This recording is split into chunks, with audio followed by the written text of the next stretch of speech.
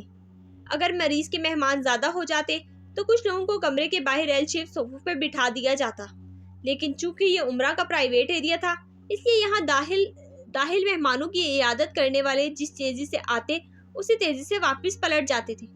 اکثر کمروں میں عمرہ کے بوڑھے والدین داخل تھے جن کے بچوں نے ان کے لیے تنخواہ دار اٹینڈنٹ رکھے ہوئے تھے۔ خود وہ کم ہی چکر لگاتے کیونکہ جب وہ چھوٹے تھے ان کے والدین کے پاس ان کے لیے وقت نہیں ہوتا تھا۔ آج ان کے پاس اسی وقت کی کمی تھی۔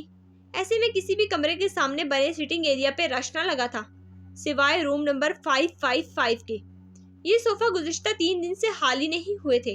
میز پہ رکھے گلدستے کے ساتھ کافی کے خالی کپ رکھے تھے۔ ایک صوفے پہ بیربل براجمان تھا، رف ٹی شرٹ اور جینز پہنے، گھنگریالے بال الجھے سے رکھ رہے تھے۔ جیکٹ ساتھ رکھی تھی، آنکھوں سے لگتا تھا وہ کئی دن سے نہیں سویا۔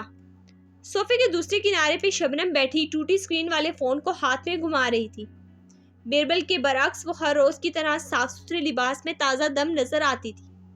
دفتن روم نمبر 555 کا دروازہ کھلا اور چنگیز باہر آتا دکھائی دیا۔ وہ سر جھکائے احتیاط سے فرش پہ رکھی ایک تار کو عبور کر رہا تھا۔ وہ ایک کارنر لیمپ کی تار تھی جس کے قریب کوئی سوئچ نہ تھا، سو اس کو چوکھٹ کے اوپر دیوار سے گزارا گیا تھا، لیکن گزشتہ روز وہ نیچے گر پڑی تھی اور تب سے چوکھٹ پہ پڑی تھی۔ جو بھی اندر جائے دھیان سے جائے ورنہ لیمپ کی تار سے اڑ کے گر سکتا ہے۔ اس نے کوفت بھرے انداز میں باہر آ کے اطلاع دی، میں ایک بار گر چکا ہوں۔ بیربل نے ایک ہاتھ بلند کیا، میں بھی۔ شبنم نے محض ایک انگلی بلند کی، تم 2 دفعہ گری ہو اور میں نے دونوں دفعہ دیکھا تھا۔ شبنم نے خفگی سے اس کی طرف سے رخ موڑ لیا اور چنگیز کی طرف متوجہ ہوا۔ کیا ماہر بھی اس کنڈیشن میں ہے کہ ہم ان سے بات کر سکیں؟ چنگیز جواب دیے بنا ریسیپشن تک گیا اور کوہنیوں کے بل کاؤنٹر پہ جھکا۔ کیا کوئی روم نمبر 555 کی کارنر لیمپ کی تار فکس کر سکتا ہے؟ وہ کل سے راستے میں پڑی ہے، کوئی اس سے اڑ کے زخمی ہو سکتا ہے۔ اللہ اللہ، دونوں ہاتھ اٹھا کے اکتا کے کہا اور سر جھٹکتا پلٹ گیا۔ لڑکی نے سر ہلا کے فوراً سے ریسیور کان سے لگایا۔ فلموں میں تو ایسے نہیں ہوتا۔ چنگیز واپس ایل شیپ صوفوں تک آیا اور شبنم ناراض نظر آ رہی تھی۔ کیا ہوتا ہے فلموں میں؟ مریض کو جیسے ہی ہوش آتا ہے اس کے قریبی لوگ اس سے ملتے ہیں اور وہ آہستہ سے آنکھیں کھول کے ان کو دیکھتا ہے۔ چند اپنائیت بھری باتوں کے تبادلے ہوتے ہیں، وہ خفگی سے کہہ رہی تھی۔ اور یہاں جب سے سرجری کے بعد ماہر کو ہوش آیا ہے اس نے ایک دفعہ بھی ہم میں سے کسی کو نہیں دیکھا اور صرف درد سے چلائے جا رہا ہے کیونکہ اس کو درد ہو رہا ہے شبنم خانم۔ وہ صوفے پہ بیٹھتے ہوئے سمجھانے والے انداز میں کہنے لگا، تمہاری فلموں میں ہر روز کے ساتھ ہیرو کی برداشت بڑھتی جاتی ہے لیکن حقیقی زندگی میں ایسا نہیں ہوتا۔ انسان کی درد برداشت کرنے کی ہمت ہر نئی تکلیف پہ کم ہو جاتی ہے۔ یہ ماہر کا پہلا ایکسیڈنٹ نہیں ہے اس لیے اس کی تکلیف بہت زیادہ ہے، اس لیے اسے دعاؤں کے زیر اثر سلائے رکھنے میں ہی بہتری ہے۔ میں نے کبھی سوچا بھی نہیں تھا کہ ماہر درد سے اتنا چلا سکتا ہے۔ شبنم نے دونوں کانوں کو چھوا۔ تھوڑی دیر کے لیے سٹنگ ایریا میں خاموشی چھائی گئی۔ وہ دونوں اپنے اپنے فون میں لگے تھے۔ دفتن شبنم کھنکاری، ہم تینوں باری باری یہاں آ کے ڈیوٹی دیتے ہیں، ہسپتال والے بھی سوچتے ہوں گے کہ ہماری کوئی لائف نہیں ہے۔ اپنی بات کرو، میری لائف ہے۔ بیربل نے فون اسکرول کرتے ہوئے سر جھٹکا۔ اچھا، جب ماہر کے ایکسیڈنٹ کی خبر آئی تو تم کیا کر رہے تھے؟ میں ایک خوبصورت لڑکی کے ساتھ ڈنر کر رہا تھا۔ اس نے مسکرا کے پلکیں چپکائی تو شبنم بھی مسکرائی۔ اور تب سے اس خوبصورت لڑکی نے تمہیں ایک کال نہیں کی؟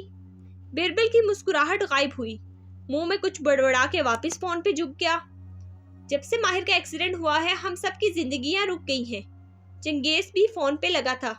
وہ خود سے بولنے لگی، زارینہ خانم کو دیکھ لو، صرف 2 دفعہ آئی ہیں کیونکہ اس کی لائف ہے، پھر وہ کیف سنبھال رہی ہے، مالک اپنا کاروبار سنبھال رہا ہے، سب کی لائف ہے سوائے ہم تینوں کے، کیونکہ شاید ہماری زندگیاں صرف ماہر کے گرد گھومتی ہیں۔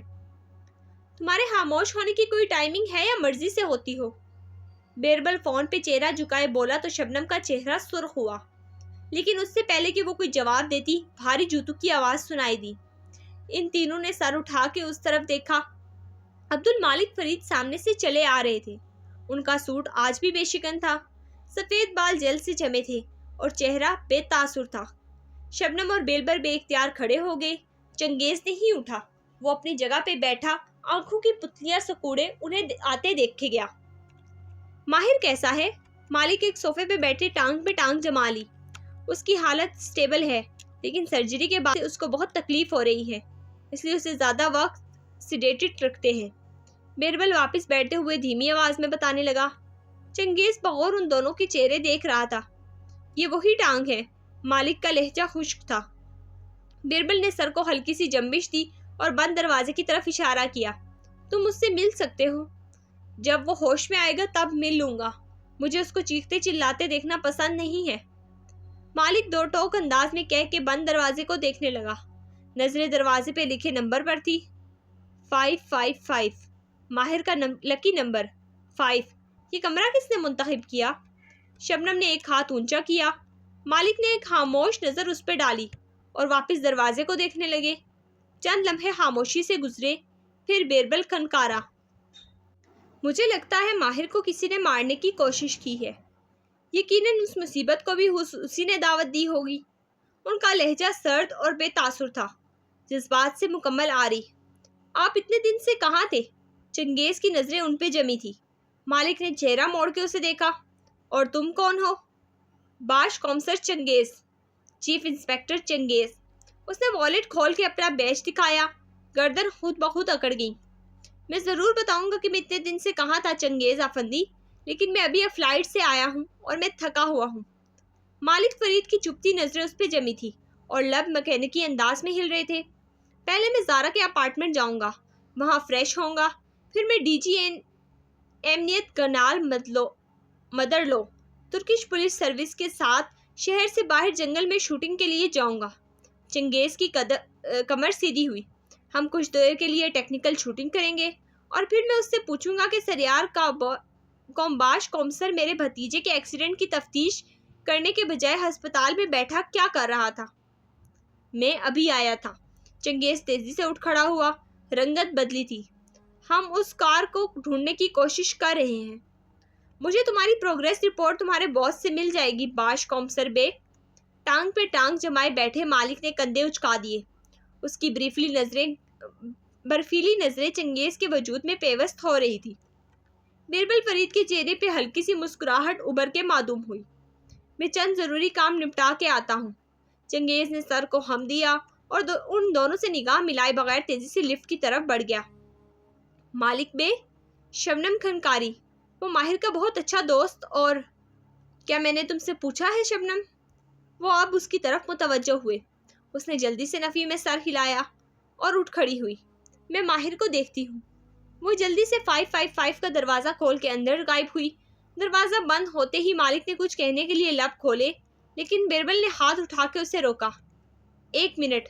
وہ غور سے کچھ سن رہا تھا۔ لمحے بھر بعد اندر سے ٹھڈے کی آواز آئی اور پھر شبنم کا آؤچ، اور یہ ہوئی ہیٹرک۔ بیربل نے مطمئن سی سانس خارج کی اور پھر مالک کی طرف متوجہ ہوا۔ تم کچھ کہہ رہے تھے؟ کیا اس کی ٹانگ ٹھیک ہو جائے گی؟ وہ بغور بیربل کو دیکھ رہے تھے۔ آنکھوں کی برف ویسے ہی تھی۔ یہ گزشتہ ایکسیڈنٹ سے بدتر تھا، لیکن ڈاکٹرز کہہ رہے تھے وہ چند ماہ میں اپنے قدموں پہ کھڑا ہو جائے گا۔ چند ماہ؟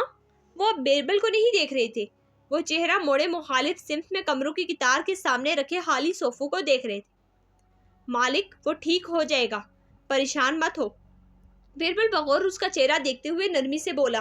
انہوں نے بس سر کو جنبش دی۔ تمہارے پاس اس لڑکی کا نمبر ہے؟ مالک نے چونک کے اسے دیکھا۔ کون سی لڑکی؟ وہی جس کو ماہر نے تمہارے کہنے پہ چھوڑ دیا تھا، کشمالا۔ اس کی آنکھوں میں کچھ جتاتا ہوا تھا۔ ہاں ہے، کیوں؟ وہی جس کو اس کو کال کر کے بتا دو کہ ماہر کا ایکسیڈنٹ ہو گیا ہے، شاید وہ آنا چاہے۔ اب تم اپنے بھائی کے لیے ہمدردی طلب کرو گے؟ بیربل پہ جمی اس کی آنکھوں میں ملامت ابھری تو اس کے ماتھے پہ بل پڑے۔ کیا تم اسے کال کر سکتے ہو؟ نہیں، کیونکہ ماہر ایسا کبھی نہیں چاہے گا۔ کہ وہ اسے اس حالت میں دیکھے۔ میں اسے تم سے زیادہ جانتا ہوں بی، یا شاید اسے تم بتانا نہیں چاہتے۔ بیربل کی آنکھوں میں جھنجھلاہٹ ابھری۔ اور وہاں ماہر کو معلوم ہے کہ تم نے اس لڑکی کا ریسٹورنٹ بکوایا ہے۔ اسے بہت پہلے معلوم ہو جانا چاہیے تھا، اس نے کاغذات پہ خود دستخط کیے تھے۔ عبد المالک فرید اسی طرح پرسکون بیٹھے تھے، ان کے ہاتھ صوفے کے ہتھ سے پہ نادیدہ پیانو بجا رہے تھے۔ اس کے آنے سے شاید جلد تندرست ہو جائے، کیا تم ایسا نہیں چاہتے؟ اب کے بیربل نے لہجے کو بدل کے کہا، کوئی لڑکی کسی مرد کو تندرست نہیں کر سکتی، بہتر ہوگا تم اپنی توانائی اپنے بھائی کا خیال رکھنے پہ صرف کرو۔ اسی لہجے میں کہہ کے مالک نے اپنا موبائل نکالا اور اینک ناک پہ لگاتے ہوئے چہرہ اسکرین پہ جھکا دیا۔ بیربل بڑبڑاتے ہوئے رخ موڑ کے بیٹھ گیا۔ مبین منزل کے ڈرائنگ روم کی کھڑکی کے آگے سے آدھا پردہ ہٹا تھا اور صبح کی دھوپ اندر آ رہی تھی۔ خزاں نے بہت سے پتوں کو خشک کر کے گرا دیا تھا، لیکن ماں کے سدا پہاڑ پودے ویسے ہی کھڑے تھے۔ فضا میں دھوئیں جیسے اسموک کی ملاوٹ بھی شروع ہو چکی تھی۔ ایسے میں ڈرائنگ روم کی خاموشی کو باہر سے آتی کسی پرندے کی سیٹی چیر رہی تھی۔ غو غو، ایک غو چھوٹا اور ایک بہت طویل۔ آواز میں وقفہ آیا تو صوفے پہ بیٹھی کشمالہ نے نظر اٹھا کے اسے دیکھا۔ سامنے بڑے صوفے کے کنارے پہ زیاد سلطان بیٹھا تھا، پولو شرٹ کے اوپر پوری آستین کا سویٹر پہنے، سر جھکائے وہ آگے ہو کے بیٹھا تھا۔ جب سے میری امی بیمار ہوئی ہیں میں آپ کی تکلیف سمجھ سکتا ہوں۔ عجیب بے بسی ہے، کروں تو کیا کروں؟ اس نے چہرہ اٹھا کے کشمالہ کو دیکھا تو آنکھوں میں اداسی تھی۔ وہ اس اداسی کو پہچانتی تھی۔ علاج کروا رہے ہیں؟ وہ فکر مندی سے اسے دیکھ رہی تھی۔ اس کا گلابی سفید چہرہ میک اپ سے پاک تھا، بال اونچی پونی میں بندھے تھے اور پیروں میں عام سلیپرز تھے۔ سادہ شلوار قمیض کے اوپر وہ کندھوں پہ شال لپیٹے ہوئے تھی۔ سرما ابھی ٹھیک سے شروع نہیں ہوا تھا، وہ گھر کے اندر ہیٹر کی ضرورت نہیں پڑتی تھی۔ سب کر رہا ہوں کشمالہ، لیکن وہ تندرست نہیں ہے اور میرا خوف ہر دن بڑھتا جا رہا ہے۔ اسے لگا اس کے سامنے زیاد سلطان نہیں، اس کا اپنا وجود بیٹھا ہے، 6 ماہ پہلے کا وجود۔ ڈاکٹر وہرا کے کلینک میں بیٹھی ڈری سہمی لڑکی۔ وہ ٹھیک ہو جائیں گی، میں دعا کروں گی۔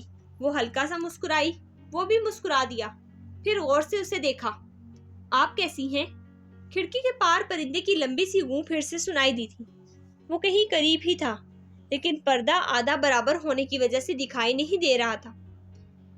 میں ٹھیک ہوں، چند گھنٹے ٹھیک گزرتے ہیں، ماں یاد سے نکل جاتی ہیں، پھر اچانک یاد آتا ہے کہ ماں چلی گئی ہیں، اور یہ حقیقت کسی ہتھوڑے کی مانند سر پہ لگتی ہے۔ ایسی تکلیف ہوتی ہے کہ لگتا ہے دل پھٹ جائے گا، ایسی گھٹن کہ دل چاہتا ہے زور زور سے چیخوں، اور پھر چند گھنٹے کے لیے بھول جاتی ہوں اور میں اپنے کاموں میں مصروف ہو جاتی ہوں۔ یوں یہ سائیکل چلتا رہتا ہے۔ میں سمجھ سکتا ہوں کہ آپ کس کیفیت سے گزر رہی ہیں۔ اسے سمجھ میں نہیں آ رہا تھا جیسے کہ وہ کیا کہے۔ وہ بھیگی آنکھوں سے مسکرا دی۔ اکثر میں بھول جاتی ہوں کہ وہ اب نہیں ہے۔ گھر میں داخل ہوتی ہوں تو پہلا خیال ان کے پاس جا کے انہیں سلام کہنے کا آتا ہے۔ شام کی چائے میں ان کا ایک کپ زیادہ بنا دیتی ہوں۔ رات کو ان کی انسولین نکالنے کے لیے فریج کھولتی ہوں تو یاد آتا ہے کہ اب کسی دوا کی ضرورت نہیں رہی۔ آپ ٹھیک نہیں ہیں؟ وہ فکر مندی سے اسے دیکھ رہا تھا۔ میں جانتی ہوں میں ٹھیک نہیں ہوں، لیکن میں خود کو ٹھیک کر لوں گی۔ اس نے گہری سانس لے کر اس بات میں سر ہلایا، کیونکہ میرے پاس اب ایک مقصد ہے۔ پرندے کا غوں زور سے بلند ہوا اور پھر خاموشی چھا گئی۔ زیاد ناسمجھی سے اسے دیکھ رہا تھا۔ کیسا مقصد؟ میں اس عامل کو ڈھونڈوں گی جو اتنے عرصے سے میرے پیچھے پڑا ہے۔ پہلے وہ صرف مجھے نقصان پہنچاتا تھا، پھر اس نے میری ماں پہ جادو کیا، انہیں تکلیف دی۔ حلق میں آنسو کا گولا اٹکنے لگا، لیکن وہ بہت ضبط سے اب سے پیچھے دھکیل گئی۔ آپ اسے کیسے ڈھونڈیں گی؟ وہ حیران تھا۔ بتایا تو آپ مجھے منع کریں گے، کہیں گے کہ ایسے لوگوں کے پیچھے نہیں جانا چاہیے، ان سے دور رہنے میں بلائی ہے نا؟ وہ دھیرے سے مسکرایا۔ نہیں، میں آپ کو منع نہیں کروں گا، آپ سمجھدار ہیں، اپنی حفاظت خود کر سکتی ہیں، آپ جو بھی کرنا چاہیں گی مجھے اپنے ساتھ کھڑا پائیں گی۔ وہ ٹھوس لہجے میں نرمی سے کہہ رہا تھا۔ وہ گیلی آنکھوں سے مسکرائی۔ کیا تھا اس شخص میں کہ جب وہ قریب ہوتا تھا تو دل خود اس کی طرف کھنچتا تھا؟ تھینک یو زیاد، لیکن مجھے آپ کی حفاظت کی فکر ہے۔ آپ کسی عامل کے ٹھکانے پہ بغیر سیکورٹی کے تنہا نہیں جائیں گی۔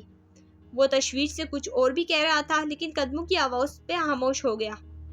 ماہی اندر چلی آ رہی تھی. اسے دیکھ کے مسکرائی اور سر کے ہم سے سلام کیا. وہ بھی مسکرا کے اٹھ کھڑا ہوا. زیاد، یہ ماہی ہے، میری بہن. زیاد نے تعجب سے اسے دیکھا. آف کورس میں جانتا ہوں، ہم سہیل کی شادی پہ ملے تھے نا. مالا اس وقت اپنے ریسٹورنٹ میں اتنی الجھی ہوتی تھی کہ اسے ہم عام لوگ یاد نہیں رہتے تھے. ماہی ہلکے پھلکے انداز میں کہتے ہوئے آگے آئی تو وہ دونوں دھیرے سے ہنس دیے. پھر زیاد نے میز پہ رکھے شاپنگ بیگ کی طرف اشارہ کیا. امی نے آپ کے بیبی کا بتایا تھا، سمجھ نہیں آیا کیا لے کر آؤں. ایئرپورٹ سے چاکلیٹس اٹھا لائی. پھر ایک گیلا آمیز نظر کشمالہ پہ ڈالی. ان کو چاکلیٹس نہیں پسند، سو یہ آپ کی ہیں. تھینک یو، مجھے بہت پسند ہے چاکلیٹس. ماہی پورے دل سے مسکرا دی. چھوٹے بالوں پہ ہیئر بینڈ پیچھے کر کے لگائے، لمبا سے سویٹر پہنے ماہی آج حشاش بشاش لگ رہی تھی. اس کی ایک بڑی وجہ یہ تھی کہ حور سو رہی تھی. نگینا آنٹی بتا رہی تھی کہ آپ کی منگنی ہونے جا رہی ہے. مالا نے تادیبی نظروں سے گھورا لیکن وہ ماہی تھی. مزے سے کہتے ہوئے سامنے والے صوفے پہ بیٹھی. زیاد سلطان کے چہرے پہ ایک سایہ سے لہرایا لیکن وہ پھیکا سا مسکرایا. امی بیمار ہیں اور ابو کی خواہش ہے کہ اس نے بات ادھوری چھوڑی. ڈرائنگ روم میں ایک تناؤ بھری خاموشی چھائی ہی تھی کہ باہر سے آتی گڈرگو نے ایک دفعہ پھر توڑ دیا. چلیں، مبارک ہو. ویسے آپ کی اگلی کتاب کہاں پہنچی؟ مالا کی نگاہیں پڑھ کے اس نے خوشگوار انداز میں موضوع بدل دیا. لکھ رہا ہوں. وہ جیسے ایک دم بہتر محسوس کرنے لگا. میں نے آپ کی پہلی کتاب کتنی دفعہ خریدنے کی کوشش کی لیکن میرا کارڈ آپ کی ویب سائٹ پہ کام نہیں کر رہا تھا. میں آپ کو ایک کاپی بھیج دوں گا. وہ مسکرا دیا، لیکن آٹوگراف کے ساتھ. اوکے. ماہی مسکرا کے مزید کچھ کہتی لیکن دور کہیں سے ننھی حور کے رونے کی آواز آئی. اس کے چہرے کی ساری خوشگواریت ہوا ہو گئی. جھنجھلا کے وہ اٹھی. ماں اتنی تکلیف برداشت کر کے بچے کو دنیا میں لاتی ہے، اوپر سے اس کی شکل باپ پہ چلی جاتی ہے. اچھا مذاق ہے. مالا ہنس دی، زور سے کھلکھلا کے. ہنسنے سے اس کا چہرہ مزید گلابی ہوا. وہ مسکرا کے اسے دیکھے گیا. اصل میں حور کی آنکھیں ماں جیسی ہیں لیکن نقش عباد کے جیسے ہیں اور ماہی سے یہ ہضم نہیں ہو رہا. حالانکہ اکثر بچے باپ پہ ہی جاتے ہیں. وہ جو اسے دیکھ کے مسکرا رہا تھا، اس بات پہ مسکراہٹ پھیکی ہوئی. لیکن میں نہیں گیا. کچھ تھا اس کے لہجے میں جو اداس کر دینے والا تھا. میرے ابا بہت گورے اور خوبصورت تھے اور امی سے ان کی شادی زبردستی ہوئی تھی. انہیں امی کا رنگ پسند نہیں تھا لیکن میری رنگت بھی امی پہ چلی گئی، اسی لیے اس نے ایک دفعہ پھر بات ادھوری چھوڑ دی. زیاد، چھوڑے میرے کمپلیکسز کو. وہ زخمی سا مسکرایا. آپ اس عامل کو ڈھونڈنے کی بات کر رہی تھی. میں نے اس کو خواب میں دیکھا تھا. اس کا اسکیچ بنایا تو یاد آیا یہ میرے اسکول کا چپڑاسی ہے. ایک اسکول کا چپڑاسی آپ کو کیوں نقصان پہنچانا چاہے گا؟ کشمالہ نے جواب نہیں دیا. وہ کھڑکی کی طرف دیکھنے لگی. گڈرگو کی آواز اب دھیمی ہو چکی تھی لیکن مسلسل گفتگو میں خلل ڈال رہی تھی. اب وہ کہاں ہے؟ اسی شہر میں ہوگا. کل اسکول جا کے اس کا پتہ معلوم کروں گی. لیکن آپ تنہا نہیں جائیں گی اس کے پاس. ایسے لوگ خطرناک ہوتے ہیں. موہت کو ساتھ لے کر جائیے گا. وہ تشویش سے کہہ رہا تھا. موہت کو جادو اور جنات کی باتوں سے چڑ ہے. پہلے مجھے بھی تھی اور ماہی بھی اپنی بیٹی کو اکیلا نہیں چھوڑ سکتی. پھر ایک دم وہ چونک کے اسے دیکھنے لگی. آپ چلیں گے میرے ساتھ؟ وہ ایک دم خاموش ہوا تو اسے اپنی جلد بازی کا احساس ہوا. سوری، آپ یہاں پہ اپنی لون برانڈ کی کمپین کے لیے آئے ہیں اور تھوک نکلا اپنی منگنی کے لیے، اور ایسے میں آپ کو اپنے کاموں میں الجھا لوں تو اچھا نہیں لگے گا. ویسے بھی مجھے ڈر نہیں لگتا. میں کہیں بھی اکیلے جا سکتی ہوں. میں آپ کے ساتھ چلوں گا. وہ مسکرا کے بولا تو وہ جو تیزی سے وضاحت دے رہی تھی رک گئی. ایک دم بہت سا بوجھ کندھوں سے اتر گیا. اتنا وقت کیسے نکالیں گے؟ آپ کے لیے وقت نکل آئے گا. زیاد کی نظریں اس پہ جمی تھی اور آواز میں کرچیاں سی تھی. لمحے بھر کے لیے وہ کچھ کہہ نہیں سکی. پھر جیسے وہ سنبھلا. ویسے بھی اگر یہ وہی عامل ہے جو میری ماں پہ جادو کر رہا ہے تو میں اسے ضرور ڈھونڈنا چاہوں گا. اس کی بات نے ماحول میں ایک دم سے بڑھتے تناؤ کو تخیل کر دیا. کشمالہ نے گہری سانس لی. مجھے یقین ہے کہ یہ وہی ہے. نہ صرف آپ کی امی بلکہ مجھ سے جڑے ہر انسان پہ جادو میں یہی شخص ملوث ہے. میں کرسڈ ہوں زیاد، اور جب کوئی انسان ایک دفعہ کرسڈ ہو جائے تو اس کے قریب آنے والے ہر انسان کو وہ جادو چھونے لگتا ہے. اسی لیے آپ نے شادی سے انکار کیا تھا. آپ نہیں چاہتی تھی کہ آپ کے وجود سے لپٹا جادو مجھے چھوئے. وہ زخمی سا مسکرایا. اس نے اس بات میں سر ہلا دیا۔ میرے قریب جو بھی آئے گا یہ جادو اس کو اپنی لپیٹ میں لے لے گا۔ مجھے نہیں معلوم ایسا کیوں ہے، لیکن یہ میرا دل کہتا ہے۔ میں اس جادو کا مرکز ہوں۔ وہ عامل صرف مجھے نقصان پہنچانا چاہتا ہے۔ میں اپنی وجہ سے مزید کسی کو ہرٹ نہیں ہونے دینا چاہتی۔ کاش آپ مجھے یہ پہلے بتا دیتی۔ جو لوگ آپ سے محبت کرتے ہیں وہ آپ کو آپ کی ہر قرض کے ساتھ قبول کر سکتے ہیں کشمالا، وہ دھیرے سے بولا۔ اس سے پہلے کہ وہ کچھ کہتی اس نے تیزی سے بات بدل دی۔ بہرحال وہ سب ماضی میں ہے، اب آگے بڑھنے کا وقت ہے اور اس عامل کو روکنے کا۔ وہ گھڑی دیکھتے ہوئے کہہ رہا تھا، آپ کو جب میری ضرورت ہوگی میں کال کے فاصلے پہ ہوں گا۔ وہ متانت سے کہتے ہوئے اٹھ کھڑا ہوا، وہ بھی ساتھ ہی کھڑی ہوئی۔ تھینک یو زیاد، آپ کا کہنا ہی کافی ہے۔ وہ دونوں آمنے سامنے کھڑے تھے۔ زیاد کا فون تھر تھرانے لگا۔ آفس سے کال آ رہی ہے، میں چلتا ہوں۔ ٹھک ٹھک، اب گٹرگوں کے ساتھ شیشہ بھی بجنے لگا۔ یہاں کچھ ہے، وہ چونکا۔ مالا تیزی سے کھڑکی تک آئی اور پردہ کھینچ کے ایک طرف کیا۔ پھر وہ تلاشی نظروں سے لان کو دیکھا، دائیں بائیں، اور تب ہی اس کی نگاہ کھڑکی کے نچلے حصے پہ پڑی۔ وہاں منڈیر پہ ایک فاختہ نڈال پڑی اپنی چونچ سے شیشے کو مسلسل بجا رہی تھی۔ اس نے جلدی سے شیشے کا پٹ سلائڈ کیا تو ایک دم ٹھنڈی ہوا اندر آئی اور نیچے جھکی اور دونوں ہاتھوں میں فاختہ کو اٹھا کے اونچا کیا۔ اس کا ایک پر زخمی تھا اور اس پہ خون جمع تھا۔ میرے اللہ، اس نے جلدی سے سلائڈنگ ڈور بند کیا اور مڑی تو دیکھا وہ فکر مندی سے اسے دیکھ رہا تھا۔ کیا یہ زخمی ہے؟ یہ اتنی دیر سے ہمیں بلا رہی تھی اور ہم سمجھ ہی نہیں سکے۔ وہ صوفے پہ بیٹھ گئی اور اسے گود میں لٹا لیا، پھر اس کا پر احتیاط سے اونچا کر کے دیکھا۔ وہاں کٹ سا لگا ہوا تھا جس پہ خون جمع تھا۔ اس کی نظریں فاختہ کے پنجوں تک گئیں، ان میں ایک ٹہنی پھنسی تھی۔ یہ اپنے گھونسلے کے لیے ٹہنی لے کر جا رہی تھی۔ یہ ایک ماں ہے اور اس کے بچے اس کا انتظار کر رہے ہوں گے۔ وہ سر چکائے اس کے پر کا معائنہ کرتے ہوئے کہہ رہی تھی۔ زیاد سلطان اداس مسکراہٹ کے ساتھ صوفے پہ بیٹھی لڑکی کو دیکھے گیا جس کی ساری توجہ زخمی پرندے کی طرف تھی۔ اس کا فون پھر سے تھر تھرانے لگا۔ میں چلتا ہوں، مجھے اس کی خیریت کی خبر دیجیے گا۔ اس نے سر اٹھائے بغیر گردن ہلا دی۔ اب وہ بخت بی کو آواز دے کر مویت کا فرسٹ ایڈ باکس مانگ رہی تھی۔ اس کا دھیان بڑھ چکا تھا۔ گود میں رکھی فاختہ درد سے ہلکا ہلکا چلا رہی تھی۔